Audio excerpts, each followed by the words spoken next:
欢迎来到小鹿故事会，听故事，长智慧，品人生。每天分享精彩民间故事。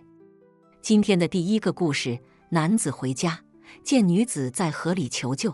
老汉说：“别救，他不是人。”村里有个年轻后生，名叫李二狗，为人憨厚老实，力大无穷，平时就靠打鱼为生。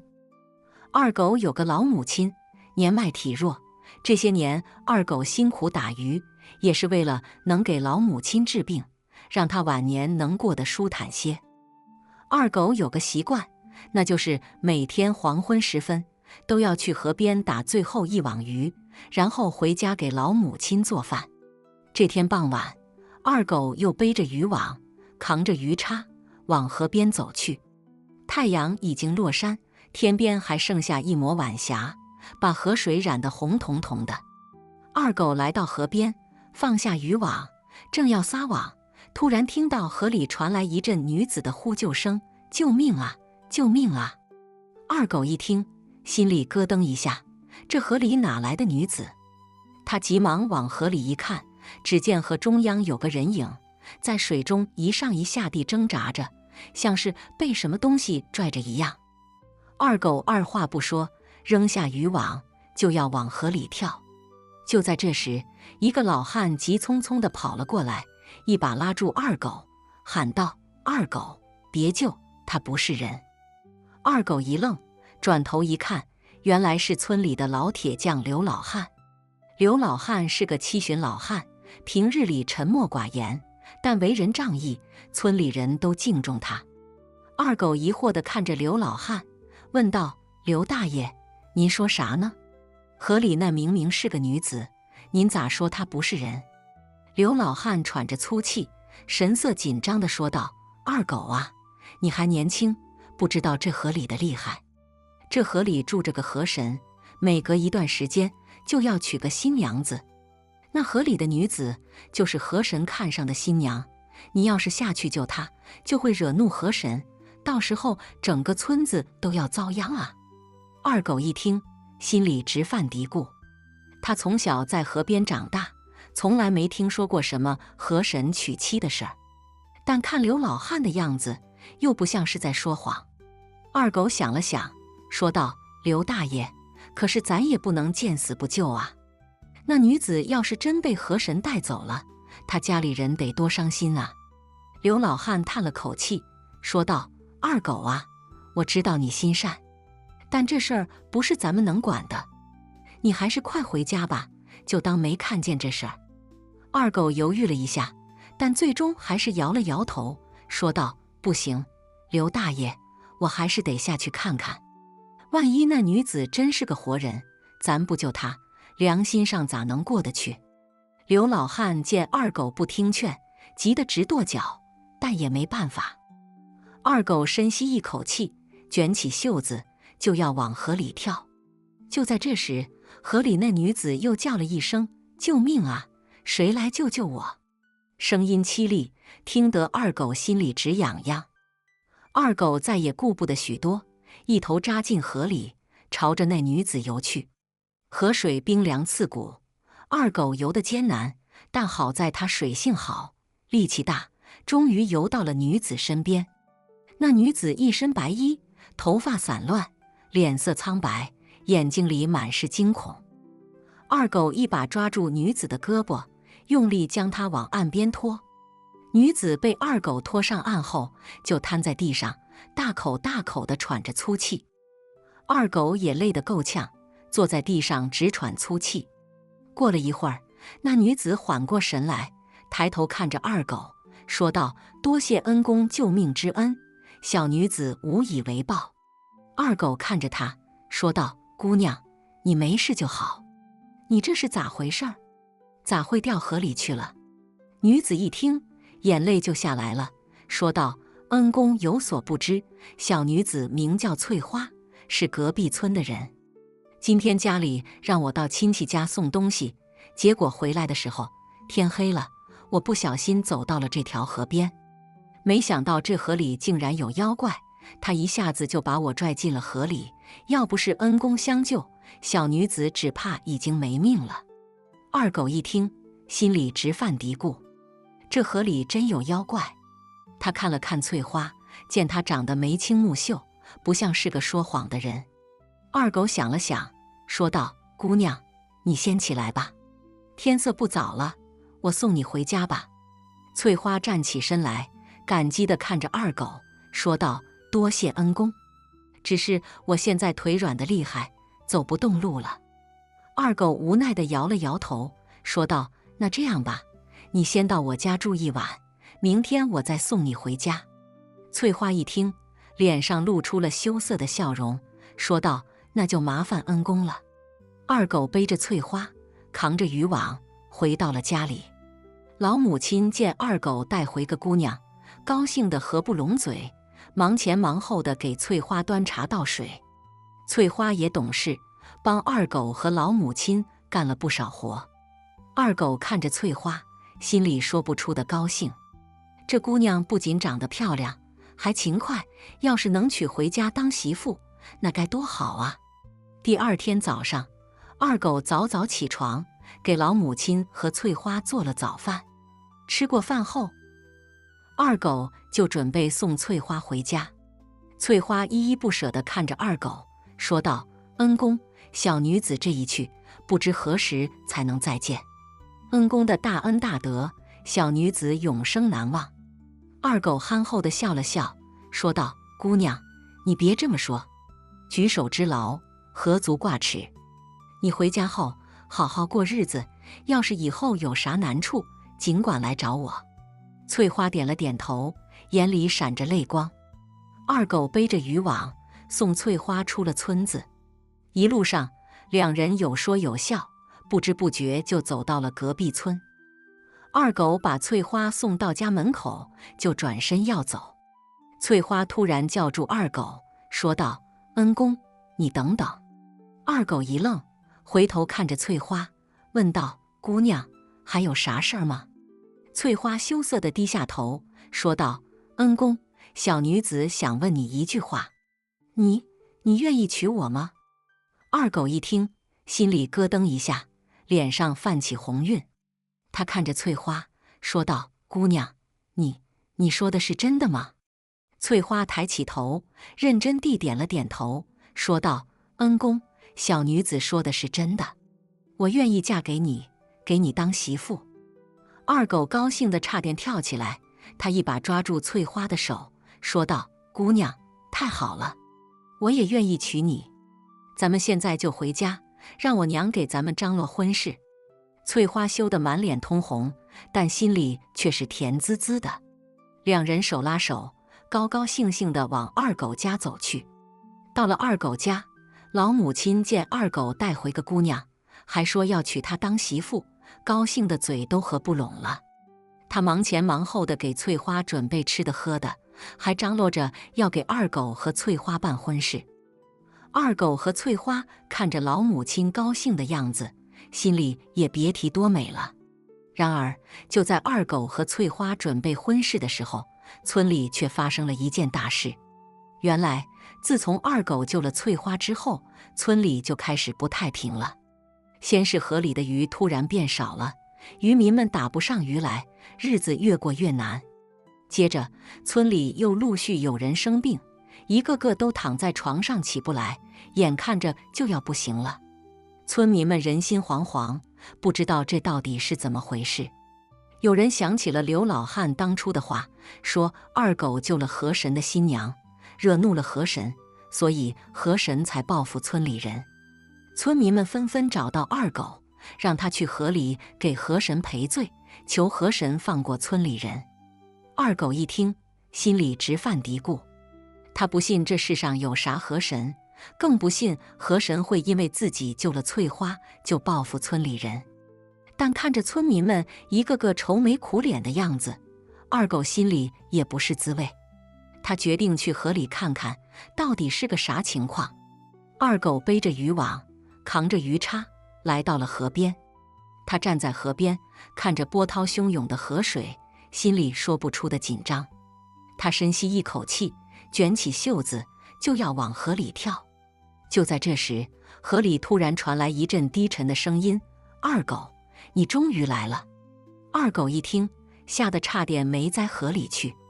他瞪大眼睛往河里看去，只见河水翻滚，波涛汹涌，好像有啥东西在里面游动。二狗壮着胆子喊道：“谁在说话？”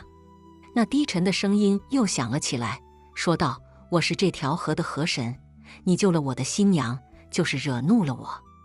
我今天就要让你知道我的厉害。”二狗一听，心里直犯嘀咕，这河里还真有河神。他想了想，说道：“河神老爷，您别生气，我当时也不知道那女子是您的新娘啊。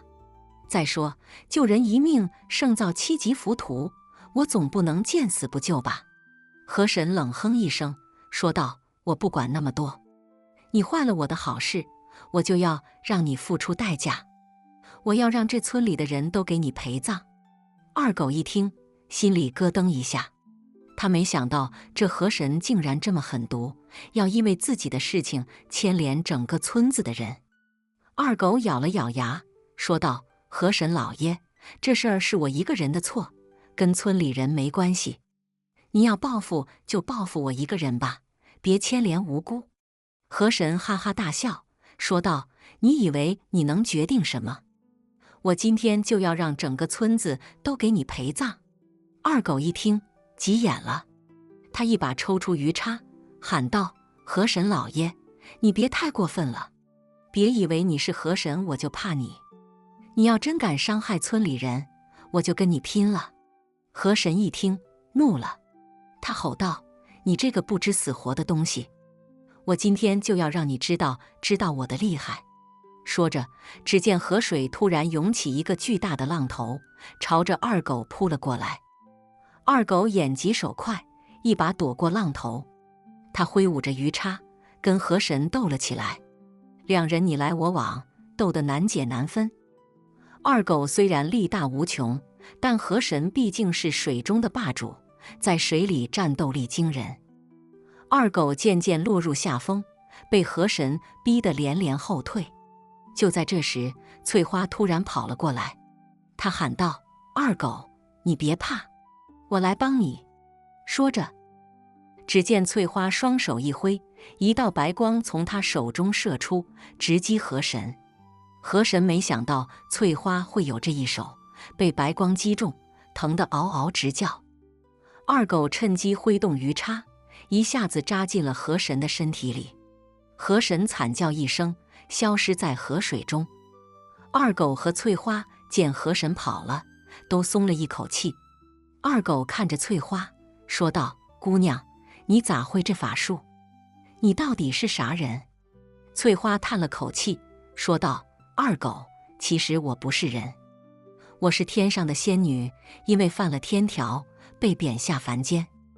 我逃到这河里，本想躲一阵子，没想到被这河神看上了，要娶我当新娘。幸亏你救了我，不然我就真的成了河神的新娘了。”二狗一听，愣住了，他看着翠花，说道：“姑娘，你真的是仙女？”翠花点了点头，说道：“是的，二狗。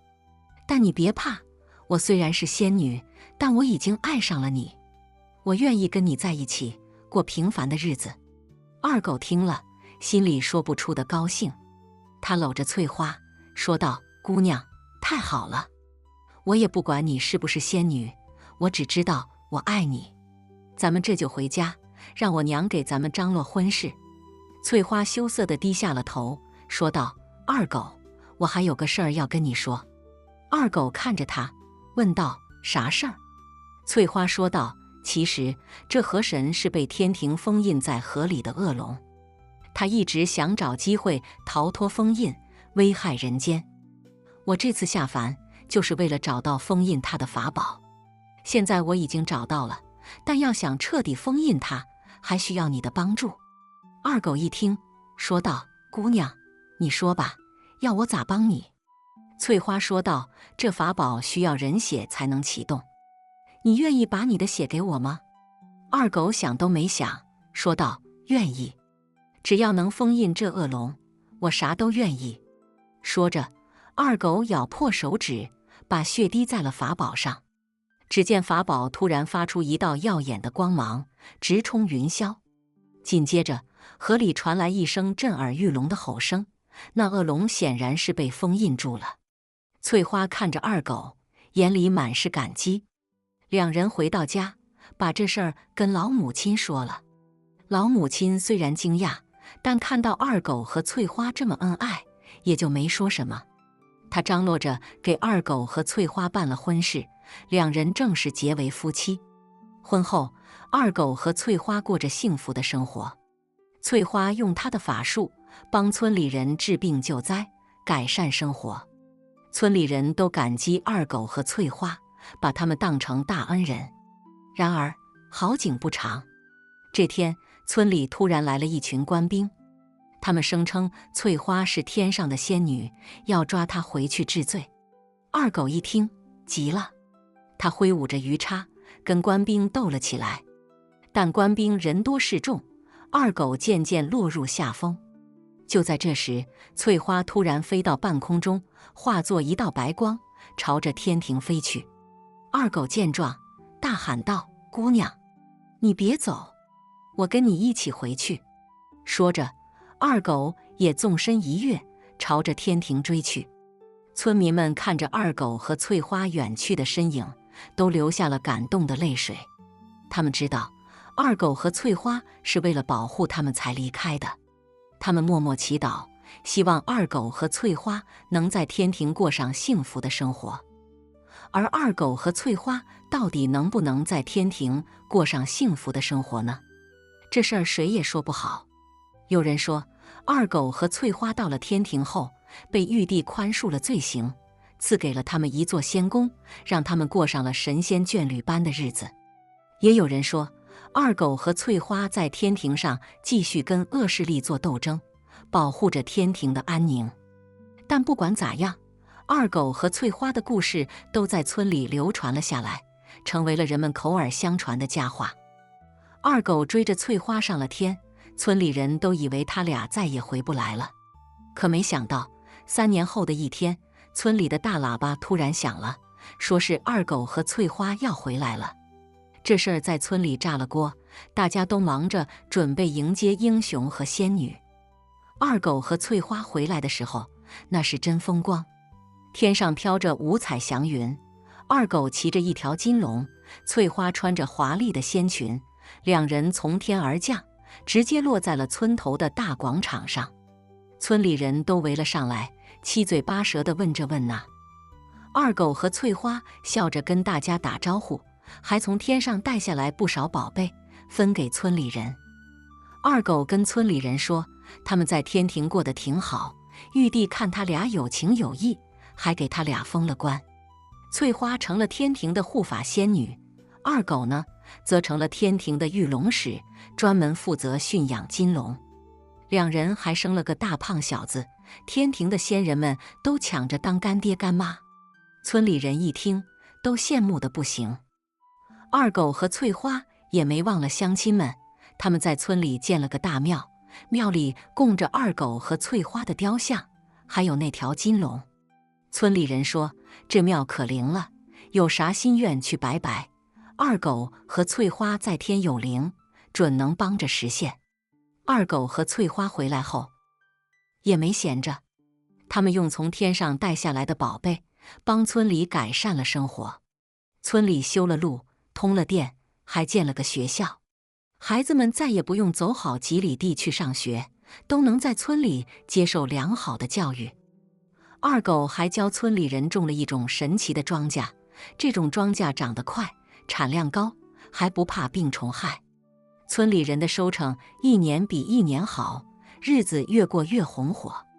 大家都说，这都是二狗和翠花的功劳。翠花也没闲着，她用仙术帮村里人治病。以前村里人看病难，看病贵，现在有了翠花，啥病都能治。翠花还教村里妇女们一些养颜美容的法子，大家伙儿都夸翠花心地善良，长得还漂亮。时间过得飞快，转眼间又过了几年。二狗和翠花的儿子也长大了，成了一个英俊潇洒的小伙子。他在天庭学了不少本事，回来后跟村里人一起把村子建设得更加美好。村里人都说，二狗和翠花是天上下凡的福星，给村里带来了无尽的福气和好运。二狗和翠花呢，也乐在其中，他们觉得自己能为乡亲们做点事，是最幸福的事儿。然而好景不长，这天天庭突然派人来找二狗和翠花。来人神色凝重，说天庭出了大事，需要二狗和翠花立刻回去。二狗和翠花一听，心里咯噔一下，他们知道这事儿肯定不小。原来天庭最近出现了一股邪恶势力，他们企图推翻玉帝的统治，自立为王。这股邪恶势力法力高强，天庭的仙人们都拿他们没办法。玉帝想起二狗和翠花在天庭的表现，觉得他俩是值得信赖的勇士，于是派人来请他俩回去帮忙。二狗和翠花一听这事儿，二话不说，立刻跟着来人上了天。村里人都依依不舍地送他们离开，心里默默祈祷着二狗和翠花能平安归来。天庭的战斗异常激烈，二狗骑着金龙，挥舞着仙剑，跟邪恶势力斗得难解难分。翠花则运用仙术，不断地给二狗疗伤，还提供法力支持。两人配合默契，很快就消灭了不少敌人。然而邪恶势力的首领却是个难缠的家伙，他法力高强，还有一件厉害的法宝。二狗和翠花跟他斗了很久，都没能打败他。就在这时，二狗想起了村里人，他觉得自己之所以能这么勇敢，都是因为有了村里人的支持和鼓励。于是他闭上眼睛，默默地祈祷着：乡亲们，我需要你们的力量，请给我力量，让我打败邪恶。二狗的话音刚落，就觉得身体里涌动着一股强大的力量。他睁开眼睛，挥舞着仙剑，朝着邪恶势力的首领冲了过去。只见一道金光闪过，邪恶势力的首领就被二狗一剑劈成了两半。战斗结束后，天庭恢复了往日的宁静。玉帝为了表彰二狗和翠花的功绩，赐给他们更多的宝贝和荣誉。二狗和翠花却婉言谢绝了，他们说：我们只想回到村里，跟乡亲们一起过平凡的日子。玉帝听了，深受感动，他答应二狗和翠花，等天庭彻底稳定下来后，就让他们回去。二狗和翠花一听，高兴得不得了，他们知道自己很快就能跟乡亲们团聚了。天庭的日子一天天过去，二狗和翠花也一天天盼望着回去的那一天。终于有一天，玉帝宣布天庭已经彻底稳定下来，二狗和翠花可以回去了。二狗和翠花高兴地跳了起来，他们收拾好行李，跟天庭的仙人们告别后，就迫不及待地朝着村里飞去。村里人听说二狗和翠花要回来了，都高兴得不得了。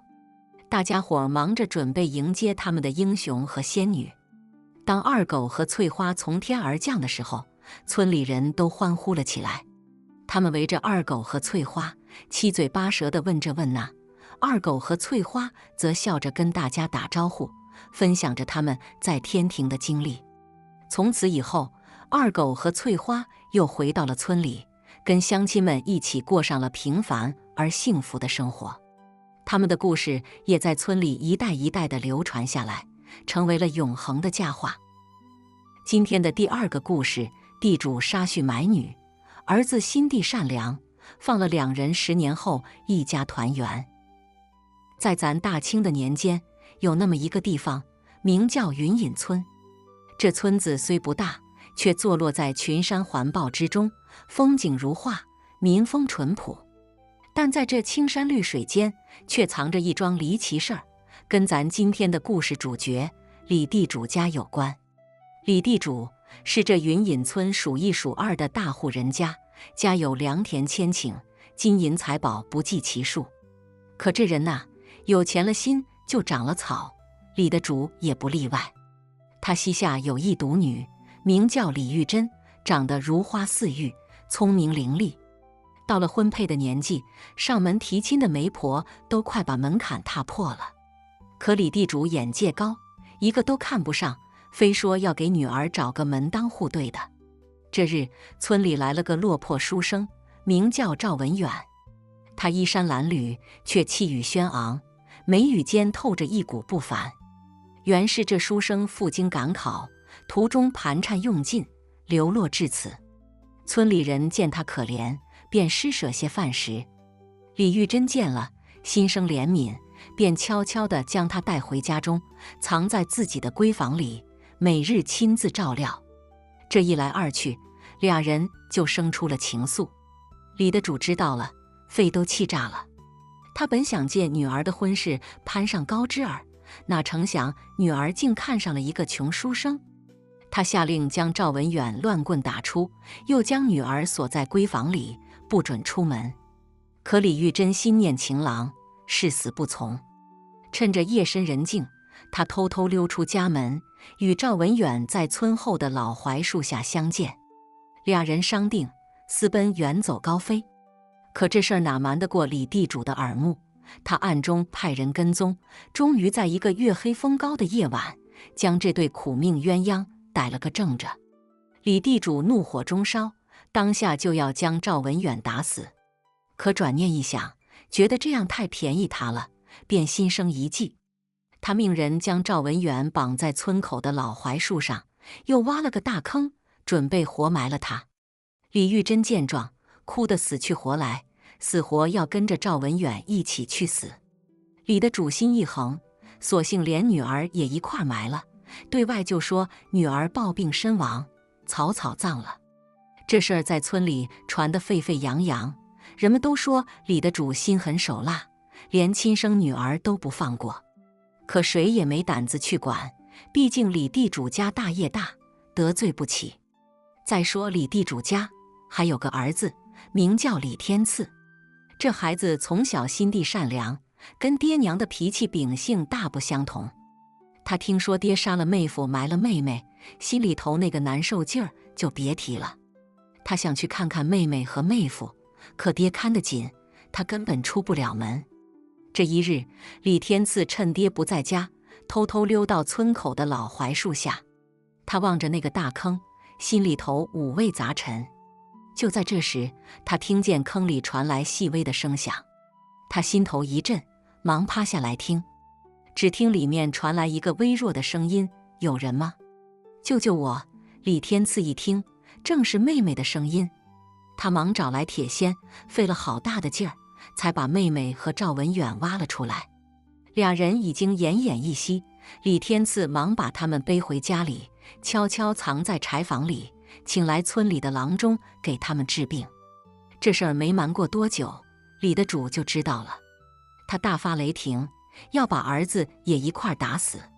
可李天赐死活不认错，说：“爹，您这样做，良心上能过得去吗？妹妹和妹夫是无辜的，您放了他们吧。”李地主一听，更是气不打一处来，扬起鞭子就要抽儿子。李天赐也不躲闪，硬生生挨了几鞭子，疼得他直咬牙。可即便如此，他还是不改口，坚持要放走妹妹和妹夫。李地主没辙了，他心想，这儿子是留不得了，万一哪天把这事儿捅出去，咱家的脸面往哪儿搁？于是他心生一计，决定把儿子也一块埋了，来个死无对证。这日，李的主假说同意放走妹妹和妹夫，把三人骗到村后的一片荒地里。他命人挖了个大坑，就要把三人一块埋了。李天赐见状，知道爹这是要下死手了，他忙对妹妹和妹夫说：“你俩快走，别管我。”李玉珍和赵文远哪里肯走，三人抱头痛哭。就在这时，天空突然乌云密布，狂风大作，电闪雷鸣。一道闪电划破夜空，不偏不倚地击中了李地主。只见他浑身一颤，倒在地上，不省人事。众人见状，吓得魂飞魄散，连忙丢下铁锨，四散而逃。李天赐趁机拉着妹妹和妹夫，趁乱逃出了村子。三人一路狂奔，不知跑了多久，才敢停下来歇脚。他们回望来路，只见乌云散去，月光如水，心中不禁感慨万千。李玉珍对哥哥说：“哥，咱们这一走，爹他……”李天赐叹了口气，说：“爹他被钱财迷了心窍，做出了这等伤天害理的事儿。咱们要是回去，只怕也会遭了他的毒手。咱们还是远走高飞吧，等爹他哪天想通了，也许会原谅咱们的。”赵文远紧紧握住李玉珍的手，说：“玉珍，别怕，有我在，我不会让你再受一点苦。”三人相视一笑，继续踏上了逃亡的路。他们一路风餐露宿，历尽艰辛，终于来到了一个远离家乡的小镇。赵文远凭着自己的才学，在镇上的学堂里找了个教书先生的差事。李玉珍心灵手巧，在家纺纱织布，补贴家用。日子虽然清苦，但三人却过得其乐融融。转眼间10年过去了。这10年间，李地主派人四处打听儿子的下落，却始终没有音讯。他也曾后悔过自己的所作所为，可开弓没有回头箭，事儿已经做了，想挽回也难了。他每日里郁郁寡欢，身体也是大不如前。这日，李地主正坐在院子里晒太阳，突然听见门外传来一阵喧闹声。他忙命人去看看咋回事儿。不一会儿，下人慌慌张张地跑进来，说：“老爷，不好了，门外来了个道士，说要见您。”李地主一听，心里咯噔一下。他想，这道士八成是知道啥事儿了，来找麻烦的。可转念一想，自己又没做亏心事，怕啥鬼敲门？于是他硬着头皮出了门。只见门外站着个仙风道骨的老道士，手持拂尘，面带微笑。李地主强装镇定，问道长：“您找我何事？”老道士微微一笑，说：“贫道云游四海，今日路过此地，见贵府上空黑气缭绕，必有冤情，贫道特来化解。”李地主一听，心里头那个慌劲儿就别提了。他想，这道士果真是个高人，连这事儿都能看出来。可是到如今，他也只能硬着头皮应付了。于是他故作镇定地说：“道长，您可能看错了，我府上哪有什么冤情啊？”老道士也不跟他废话，从怀里掏出一面铜镜，对着李地主一照。只见那铜镜里顿时显现出李玉珍和赵文远被埋的惨状，吓得李地主浑身一颤，差点瘫倒在地上。老道士收起铜镜，说：“李施主，善恶终有报，天道好轮回。你当年种下的恶果，如今是时候偿还了。”李地主闻言，悔恨交加，当下就晕了过去。等他再醒过来时，已经躺在床上了。他睁开眼一看，只见屋里站着3个人：儿子李天赐，女儿李玉珍，还有那个穷书生赵文远。李地主见状，眼泪夺眶而出。他挣扎着爬起来，一把抱住儿女，痛哭失声。他说：“我对不起你们呐，是我被钱财迷了心窍，做了这等伤天害理的事儿，你们能原谅我吗？”儿女俩见爹真心悔过，也忍不住泪如雨下。他们说：“爹，只要您能改过自新，咱们还是一家人。”赵文远也上前一步，说：“岳父大人，过去的事儿就让它过去吧，咱们往后要好好过日子。”一家人抱头痛哭，终于团圆了。从此，李地主改过自新，不再作恶，一家人勤勤恳恳，过上了幸福美满的日子。这事儿也在村里传为佳话，人们都说善恶终有报，天道好轮回。不信抬头看，苍天饶过谁。这日，李地主把儿女和女婿叫到跟前，说要商量个事儿。他说：“咱家原先那些田地产业都是沾了祖宗的光，咱自己没本事，全靠祖宗积德。可我呢，却干了那么多伤天害理的事儿，真是愧对祖宗啊！我想好了，咱把这些田地都分给村里的穷人，咱家就留几亩薄田，够吃够喝就行。你们要是同意，咱就这么办；要是不同意，那我就自己个儿去办，你们爱咋咋地。儿女和女婿一听，都愣住了。他们没想到爹能做出这样的决定，这在他们看来简直是不可思议。可转念一想，爹能真心悔过，已经是不容易了，他能做出这样的决定，那就更不容易了。于是三人一商量，都同意了爹的决定。这事儿在村里一传开，那可是炸了锅了。村里人都说李的主这是撞了南墙回头了，浪子回头金不换啊。那些原先受过李地主欺负的人也都来道谢，说李的主是个大好人，以前的事儿都不计较了。李地主听了这些话，心里头那个美劲儿就别提了。他想，这人啊，还真是得做善事，要不这心里头咋能这么舒坦呢？于是他就更下定了决心，要好好做人，多做善事。这日，李的主带着儿女和女婿在村里头转悠，看看还有啥能帮上忙的。他们来到村东头，只见那儿围了一群人，不知道在干啥。李地主忙挤进去一看，只见一个老汉躺在地上，脸色蜡黄，直哼哼。一问才知道，这老汉是个孤寡老人，无儿无女，就靠种几亩薄田为生。可今个一早起来，就觉得肚子疼得厉害，直打滚。村里人见了，都过来帮忙，可谁也没法子。李地主一听，忙说：“快把老汉抬到我家去，我找郎中给他看看。”众人一听，忙把老汉抬到李地主家。李地主忙命人去请郎中，自己则守在老汉身边，给他喂水擦汗。不一会儿，郎中来了，给老汉号了号脉，说是急性阑尾炎，得赶紧动手术。李地主一听，忙说：“行，那就动手术吧。需要多少钱，你只管说。”郎中一听，心里头那个惊讶劲儿就别提了。他想，这里的主原先可是个一毛不拔的铁公鸡，今个咋这么大方了？可转念一想，人家这是真心悔过了，咱也不能小瞧人家。于是他就说了个数，李地主二话不说，就让人去取钱了。手术很成功，老汉的命算是保住了。他醒过来一看，自己躺在李地主家的床上，旁边还站着李地主和他的儿女女婿，心里头那个感动劲儿就别提了。他说：“李老爷，我这条命是您给的，我往后一定给您当牛做马，报答您的恩情。”李地主一听，忙说：“老汉，你这是说的啥话？咱都是乡里乡亲的，能帮一把是一把。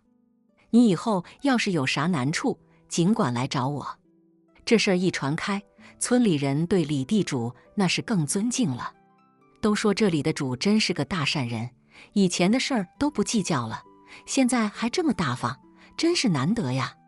这日，李地主正坐在院子里喝茶，突然听见门外传来一阵喧闹声，他忙命人去看看咋回事儿。不一会儿，下人慌慌张张地跑进来，说：“老爷，不好了，门外来了好多乞丐，说要见您。”李地主一听，心里头那个惊讶劲儿就别提了。他想，这乞丐咋还找到我家来了？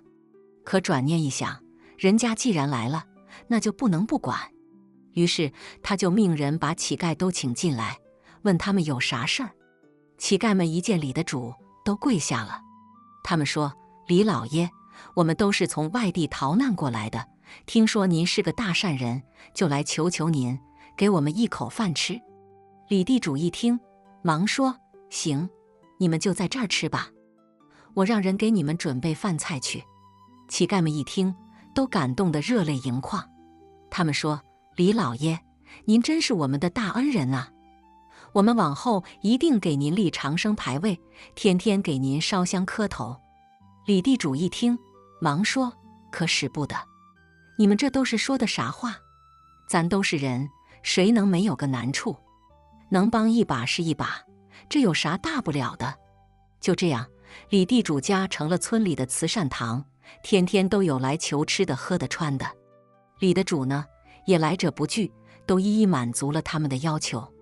村里人都说李的主这是积德行善，将来一定能得好报。日子一天天过去，李地主的身体也一天不如一天了。他知道自己大限将至，就把儿女女婿叫到跟前，说：“我这一辈子啊，前半截竟干坏事了，后半截才算是活明白了。我死后啊，你们一定要记住我的话，多做善事，别干坏事。要不我这泉下有知啊，也不能安心。”儿女女婿一听，都哭着点头答应了。他们说：“爹，您放心吧，我们一定记住您的话，多做善事儿。”李地主一听，心里头那个美劲儿就别提了。他想，这人啊，还真是得活明白了才行，要不这辈子啊，算是白活了。于是他就安详地闭上了眼睛，走了。村里人都说李的主这是善终啊，他这一辈子啊，虽然前半截干了不少坏事儿，但后半截算是活明白了。他死后啊，一定能上天堂享福去。这事儿啊，也就这么传下来了，成了村里头老一辈儿给小一辈儿讲故事的时候必提的一段佳话。今天的最后一个故事，放牛娃夜归，见兄嫂在屋里密谋，他撒把盐救了哥哥一命。这李家兄弟俩相依为命，爹娘走得早，留下2间破土坯房和几亩薄田。老大李壮是个实诚人，每天天不亮就下田干活，晚上还得去山里头放牛。老二李寿呢，虽然身子骨弱，但心眼活，平时在家里头拾掇，偶尔也到村里头卖点自家种的菜啥的，补贴家用。这天傍晚，李寿在家里头忙着做饭，等着哥哥放牛回来。可是左等右等，天都黑透了，也不见李壮的人影。李寿心里头那个急呀，放下手里的活，跑到村口去张望。村里头静悄悄的，连条狗的影子都没有，更别提人了。李寿心里头七上八下的，决定去山里头找找哥哥。他抄起一根木棍，壮着胆子就往山里头走。这山里头黑漆漆的，风一吹，树叶子沙沙作响，跟鬼叫似的。李寿越走越害怕，心里头直打鼓。就在这时，他突然听见前头传来哞哞的牛叫声，还有李壮那熟悉的吆喝声。李寿心里头一喜，赶紧加快脚步往前头奔。不一会儿，就看见李壮牵着牛从树林子里头走出来。哥，你咋才回来呀？我都等急了。李寿迎上去，一把拉住李壮的胳膊。李壮咧嘴一笑：“嗨，今儿个那牛不听话，跑山里头去了，我好不容易才把它找回来。”兄弟俩边说边往回走，一路上也没觉得有啥不对劲儿。可是等他们走到家门口的时候，李寿却猛地停住了脚步。他瞪大眼睛，看着屋里头透出的一丝丝昏黄的灯光，心里头突然涌起一股莫名的不安。“哥，你先进去，我看看牛。”李寿找了个借口，把李壮支开。李壮也没多想，点点头就进了屋。李寿则悄悄地绕到窗户底下，贴着墙根听屋里头的动静。这一听不要紧，里头传来的对话差点没把他吓死。他今个回来的这么晚，不会起疑心吧？这是一个女人的声音，尖细而阴冷，听着就让人心里头发毛。怕啥？他就是个憨货，啥也不知道。等过了今晚，咱就把他。另一个声音响起，低沉而狠毒，是李壮的声音。李寿一听，脑袋嗡的一下炸开了。他不敢相信自己的耳朵，这咋可能是他哥说的话呢？他使劲揉了揉眼睛，再仔细一听，没错，就是李壮的声音。李寿心里头那个乱啊，跟揣了个兔子似的，砰砰直跳。他想冲进屋去质问哥哥，可又害怕里头有啥危险。正在他犹豫不决的时候，里头又传来了对话声：“你赶紧把那东西准备好，今晚就动手。等他睡着了，咱就……”女人的声音再次响起，带着一丝迫不及待。“行，我这就去准备。”李壮应了一声，接着屋里头就传来了翻箱倒柜的声音。李寿一听，再也顾不得了，撒腿就往村里头跑。他一边跑一边想，这到底是咋回事啊？他哥咋会跟个女人合起伙来要害他呢？这女人又是谁呢？跑了一会儿，李寿突然想起了村里的老神仙王老道。这王老道啊，是个半仙之体，啥事儿都门儿清。李寿觉得这事儿找他准没错，于是他一口气跑到王老道家门口，砰砰砰地敲门。王老道开门一看是李寿，不由得愣了一下：“寿小子，这么晚了，你来干啥？”王老道眯着眼睛问。李寿也顾不得客气了，一把拉住王老道的手：“老神仙，救命啊！我哥他们要害我。”王老道一听，眉头一皱：“咋回事儿？你慢慢说。”李寿把刚才的事儿一五一十地告诉了王老道。王老道听完，沉吟了一会儿，说：“这事儿透着邪性，你得先带我去你家看看。”李寿连连点头，带着王老道就往家里投奔。到了家门口，他俩悄悄地绕到窗户底下，贴着墙根往里头看。这一看不要紧，里头的情况把他俩都吓了一跳。只见李壮手里拿着一把明晃晃的刀，正对着一个穿着一身黑衣服、脸上蒙着黑纱的女人。那女人手里拿着一个小瓶子，瓶子里头装着不知道是啥玩意儿，正往李壮身上撒。“哥，你咋能这样呢？”李寿再也忍不住了，猛地推开门冲了进去。李壮和那女人一听动静，都吓了一跳。那女人反应快，一把将瓶子里的东西往李寿身上撒去。李寿只觉得身上一凉，接着就啥也不知道了。等他再醒过来的时候，发现自己躺在炕上，王老道正坐在旁边看着他。“寿小子，你醒了？”王老道见他睁开眼，问了一句。李寿揉了揉眼睛，坐起身来：“老神仙，这是咋回事啊？”“我哥他……”王老道叹了口气，将事情的原委告诉了他。原来那女人是个妖精，专门害人的。他看中了李壮的身体，想吸他的阳气来增加自己的修为。李壮被他迷了心窍，才会跟他一起害李寿。“那我哥他还有救吗？”李寿一听，眼泪就下来了。王老道点点头：“有救，但得赶紧。那妖精虽然被我用法术暂时困住了，但她的法力不弱，我撑不了多久。”说着，王老道从怀里掏出一包盐，递给李寿：“你赶紧把这盐撒到你哥身上，能驱邪避凶。我再念个咒，就能把他救回来。”李寿接过盐，二话不说就往屋里头跑。到了屋里头，他看见李壮正躺在地上，脸色苍白，呼吸微弱。他赶紧将盐撒到李壮身上，嘴里头念叨着：“哥，你醒醒啊！你可不能丢下我一个人啊！”就在这时，王老道在外头念起了咒语。只见那盐在李壮身上发出耀眼的光芒，将周围的黑暗都照亮了。接着，那妖精发出一声惨叫，从李壮身上被弹了出去，重重地摔在地上。王老道趁机冲进来，拿出一张符咒往妖精身上一贴，将他牢牢地定住了。“好了，瘦小子，你哥没事了。”王老道擦了擦额头上的汗，说了一句。李寿一听，赶紧扑到李壮身上，抱着他大哭起来。过了一会儿，李壮悠悠地睁开眼，看见弟弟在自己身边哭，不由得愣了一下。“寿儿，你咋哭了？我这是在哪儿啊？”李壮迷迷糊糊地问。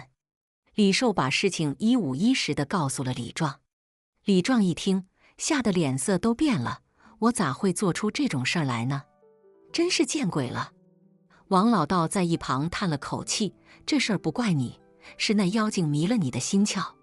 现在好了，他已经被我收服了，以后不会再害人了。”李壮和李寿一听，连忙向王老道谢。王老道摆摆手：“不用谢我，这是我应该做的。记住，以后不管遇到啥事儿，都要保持清醒的头脑，别被表面的现象给迷惑了。”说完，王老道转身离去。李壮和李寿看着他远去的背影，心里头充满了感激和敬佩。李壮和李寿站在原地，目送王老道消失在夜色中。随后，兄弟俩对视了一眼，都从对方的眼中看到了劫后余生的庆幸和后怕。寿儿，咱得好好谢谢王老道。李壮挣扎着从炕上爬起来，就要往外头走。李寿赶紧扶住他：“哥，你先别急，你身上还虚着呢，等明天咱再去谢他老人家。”李壮想了想，觉得弟弟说的在理，便又重新躺下。这一躺下，他这才觉得后怕，不由得后脊梁骨直冒冷汗。“寿儿，你说这事儿真是邪门儿，我咋就鬼迷心窍了呢？”李壮喃喃自语。李寿叹了口气：“哥，那妖精善于迷惑人心，咱以后可得小心点儿。”兄弟俩又说了几句话，这才都沉沉睡去。这一夜，他们睡得格外香甜，再也没有被噩梦惊醒。第二天一大早，李壮和李寿就起了床。他们简单的吃了点早饭，然后就提着礼物往王老道家走去。到了王老道家门口，他们敲了敲门。王老道打开门一看是他们，不由得笑了：“你俩咋来这么早啊？快进来吧。”李壮和李寿进了屋，将礼物放在桌上，然后跪在王老道面前：“老神仙，谢谢您救了我们的命。”王老道赶紧将他们扶起来：“快起来，快起来，这是我应该做的，不用谢。”随后，他们坐在屋里头，聊起了昨天晚上的事儿。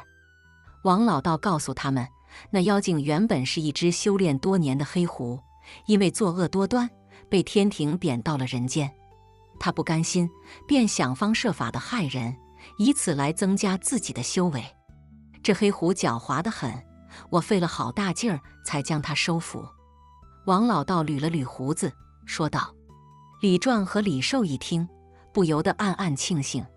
他们知道，如果不是王老道出手相助，他们兄弟俩恐怕早就命丧黄泉了。老神仙，那您打算咋处置那黑狐呢？李寿问。王老道沉吟了一会儿，说：“我打算将它封印起来，让它再也不能害人。”李壮和李寿一听，都表示赞同。他们知道这黑狐是个祸害，留它在人间只会让更多的无辜之人遭殃。随后，王老道带着他们来到了后院。在后院的一棵大树下，他挖了一个深坑，然后他拿出一张符咒，念了几句咒语，将黑狐从符咒中放了出来。那黑狐一见王老道，眼中便露出了怨毒的神色。但他知道自己此刻根本不是王老道的对手，只好乖乖地趴在地上，不敢动弹。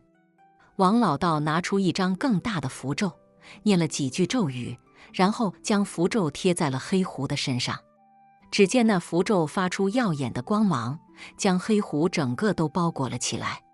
接着，那光芒越来越小，最后变成了一个小小的光球，落入了王老道的手中。好了，他已经被封印起来了，再也不能害人了。王老道将光球收入怀中，说道。李壮和李寿一见，都松了一口气。他们知道这黑狐终于被除掉了，他们也可以安心的过日子了。随后，他们辞别了王老道，回到了家中。从那以后，他们更加珍惜彼此之间的亲情，也更加敬畏那些神秘莫测的力量。日子一天天过去，转眼间就到了秋天。这天，李壮和李寿正在田里收割庄稼，突然听到村里头传来一阵喧闹声。他们放下手中的活，往村里头走去。到了村里头一看，只见村民们正围在一起，议论纷纷。他们挤进去一看，只见地上躺着一个衣衫褴褛、蓬头垢面的老乞丐。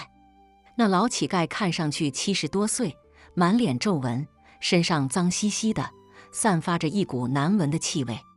他闭着眼睛，一动不动地躺在地上，不知道是死是活。这是谁呀？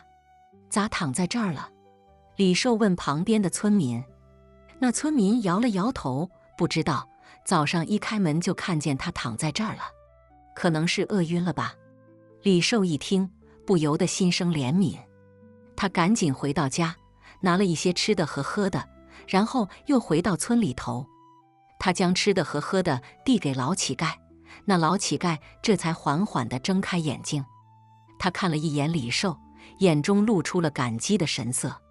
他接过吃的和喝的，狼吞虎咽地吃了起来。吃完后，他拍了拍肚子，长舒了一口气。小伙子，谢谢你啊，我这条老命今天算是捡回来了。老乞丐感激地说。李寿笑了笑，没啥，大爷，您这是从哪儿来的呀？咋会饿成这样呢？那老乞丐叹了口气，说起了自己的身世。原来他也是个苦命人，年轻时家里遭了灾，逃难到了这里。可是没想到，到了这儿后，他的钱财和干粮都被偷了，只好沿街乞讨。这2天，他一直没要到吃的，这才饿晕在了路边。李寿一听，不由得更加同情他。他想了想，说：“大爷，您要是不嫌弃的话，就到我家去吧。我们兄弟俩也没啥亲人，您就当我们的长辈吧。”那老乞丐一听，眼中露出了惊喜的神色。他连连点头：“好啊，好啊，那我就不客气了。”随后，李寿扶着老乞丐回到了家中。李壮一见，也很高兴。他们给老乞丐洗了澡，换了身干净的衣服，然后又做了一顿丰盛的饭菜。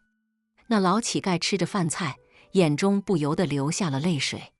他说：“我这一辈子都没吃过这么好的饭菜，你们真是好人啊。”李壮和李寿一听，都笑了。他们知道这老乞丐是个可怜人，能给他一个安身之所，也是他们的福气。从那以后，老乞丐就留在了他们家中。他每天都帮着他们干些力所能及的活，有时候还会给他们讲些外面的奇闻异事。李壮和李寿都很喜欢他，把他当成了自己的亲人。就这样，日子一天天过去，转眼间就到了冬天。这天晚上，兄弟俩正围坐在炕上烤火，突然听到外面传来一阵急促的敲门声。他们打开门一看，只见一个浑身是血的人倒在了门口。李壮和李寿一看这架势，俩人心里头咯噔一下，忙不迭地把那人给搀扶进了屋。炕烧得正旺，那人被扶到炕沿而上一靠，脸色这才稍微缓过来点儿。兄弟，你这是遇到啥事儿了？咋弄成这样？李壮一边问，一边给那人倒了一碗热水。那人捧着热水，小口小口地喝着，喝完了才开口说话：“我叫赵铁柱，是隔壁村的。我们村最近出了大事儿了，晚上总有东西进村祸害人，已经有好几个人遇害了。我今天晚上出去方便，没想到就撞上了那玩意儿，差点就没命回来。”李壮和李寿一听，不由得对视了一眼，他们心里头明白，这事儿恐怕不简单。赵大哥，那你看见那玩意儿长啥样了？李寿问。赵铁柱摇了摇头，黑漆漆的，啥也看不清。但那玩意儿力气大得很，我根本就不是他的对手。李壮一听，不由得皱起了眉头。他想起了之前王老道跟他们说过的那些妖魔鬼怪的事儿，心里头不由得泛起了嘀咕。赵大哥，你先在这儿歇会儿，我们去就回。李壮说完，拉着李寿就往外走。哥，你干啥去？李寿问。去找王老道，这事儿恐怕得他老人家出面。李壮说完，头也不回地走了。俩人一路小跑，到了王老道家门口，气喘吁吁地敲了敲门。王老道打开门一看是他们，不由得笑了：“你俩咋又来了？有啥事儿啊？”李壮和李寿把赵铁柱的事儿跟王老道说了一遍。王老道一听，脸色不由得变得严肃起来：“这事儿恐怕不简单，我得去看看。”王老道说完，拿起他的法杖和符咒，跟着李壮和李寿就往赵铁柱他们村赶。到了村里头，王老道围着村子转了一圈，最后停在了村子东头的一棵老槐树下。他抬头看了看那棵老槐树，眼中露出了凝重的神色。这棵树有问题，王老道说。李壮和李寿一听，不由得仔细地看了看那棵老槐树，只见它枝繁叶茂，看上去跟别的树没啥两样。老神仙，这棵树咋了？李寿问。王老道没回答，而是拿出一张符咒，贴在了树干上。只见那符咒发出耀眼的光芒，将整棵树都包裹了起来。接着，那光芒越来越小，最后变成了一个小小的光球，落入了王老道的手中。你们看。王老道将光球递给李壮和李寿。他们接过光球一看，只见里面包裹着一团黑乎乎的东西，正在不停地扭动着。这是啥玩意儿？李壮问。树妖。王老道说，这棵树已经成精了，它晚上会化成人形，进村祸害人。李壮和李寿一听，不由得倒吸了一口冷气。他们没想到，这看上去平平无奇的老槐树，竟然是个害人的妖精。那咋办？李寿问。王老道沉吟了一会儿，说：“我得把它烧了，才能彻底除掉它。”随后，王老道带着他们来到了村子外面的一片空地上。他拿出一张大火符咒，贴在了那团黑乎乎的东西上。只见那符咒瞬间燃烧起来，将整团东西都包裹在了火焰之中。火焰熊熊燃烧着，发出噼里啪啦的声音。过了一会儿，那火焰越来越小，最后彻底熄灭了。而那团黑乎乎的东西也化成了一堆灰烬。好了，树妖已经被除掉了，以后晚上不会再有东西进村祸害人了。王老道说。李壮和李寿一听，不由得松了一口气。他们知道这事儿总算是解决了。随后，他们辞别了王老道，带着赵铁柱回到了家中。赵铁柱对他们感激不尽，说以后有机会一定要好好报答他们。李壮和李寿笑了笑，说：“赵大哥，你太客气了，咱们都是乡里乡亲的，互相帮忙是应该的。”从那以后，赵铁柱他们村再也没有发生过晚上有东西进村祸害人的事儿。而李壮和李寿也因为这事儿，在村里头赢得了大家的好评。转眼间就到了过年。这天晚上，兄弟俩正坐在炕上包饺子，突然听到外面传来一阵鞭炮声。他们打开门一看，只见村子里头张灯结彩，热闹非凡。哥，今年过年真热闹啊！李寿说。李壮点了点头，是啊，大家都盼着过个好年呢。说完，他们关上门，回到屋里继续包饺子。饺子煮熟了，他们端着一盘盘热气腾腾的饺子上了桌，一家人围坐在一起，开开心心地吃了起来。吃着吃着，李壮突然想起了王老道。他知道，如果不是王老道出手相助，他们兄弟俩恐怕早就命丧黄泉了。寿儿，等过完年，咱得好好谢谢王老道。李壮说。李寿点了点头，哥，你说的对，咱得好好谢谢他老人家。就这样，他们一边吃着饺子，一边聊着天。屋子里充满了欢声笑语，洋溢着浓浓的年味儿。而窗外的鞭炮声也一直在噼里啪啦地响着，仿佛在为他们的幸福生活喝彩。好了，今天的故事就听到这了。如果您想发表自己的看法，可以在视频下方随意留言。如果您喜欢我的视频，记得订阅加分享。小鹿祝您好运连连，我们下个视频再见。